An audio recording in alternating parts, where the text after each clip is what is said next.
So Srilatha Reddy అంతేనా? పిలుస్తుంటారు ఇప్పటికి కూడా ఎవరన్నా శ్రీలత అని, లత ఇంట్లో అని? అందరు, ఇంట్లో ఫ్యామిలీ మెంబర్స్, రిలేటివ్స్, ఫ్రెండ్స్ నాతో Okay. చదువుకున్న వాళ్ళు లత అనే పిలుస్తారు. ఓ సో సో పాత పేరు అలానే కంటిన్యూ అవుతూనే ఉంది. అవును, సో ఇక్కడికి అది వచ్చేసరికి చెప్పినప్పుడే ఫాస్ట్ గా తిరిగి చూస్తాను. సో రోజా అంటే ఫాస్ట్ రోజా కన్నా లత అనే ఫాస్ట్ గా తిరుగుతాను. ఓకే. సో బాగా ఫ్రెష్ కనబడుతున్నారండి ఇప్పుడు. టైం ప్రశాంతంగా ఉన్నాను, ఏ టెన్షన్స్, ఏ రెస్పాన్సిబిలిటీస్ లేకుండా.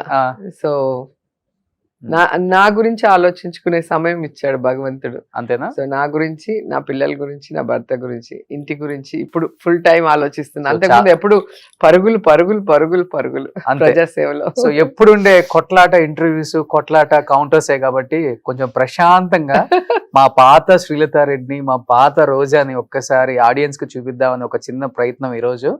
సో నాకు తెలిసి తెలుగులో రాజేంద్ర ప్రసాద్ గారితో ప్రేమ తపస్సు అండ్ చంబరతి 1992 గారి డైరెక్షన్ లో చామంతి ఒకేసారి. సో ఆల్మోస్ట్ 32 years అయిపోయింది ఇండస్ట్రీకి వచ్చి. 34 34 years కొన్ని వందల సినిమాలు. అండ్ ఈ హీరో ఆ హీరో అని తేడా లేకుండా ప్రతి హీరోతో కూడా.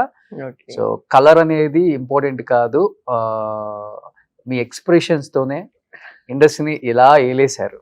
యాక్చువల్ గా స్క్రీన్ కి మా కలరే బాగుంటుంది. తెల్లగా ఉన్న వాళ్ళకైనా కూడా డస్కీ స్కిన్ ఉన్న వాళ్ళే బాగుంటారు. మీరు ఏ హీరోయిన్ అయినా చూడండి, అవును, డస్కీ స్కిన్ ఉన్న వాళ్ళకి మేకప్ వేసినప్పుడు ఆ ఫీచర్స్ బాగా కనిపిస్తుంది, అవును. ఎక్స్ప్రెషన్స్ బాగా కనిపిస్తుంది. అవును.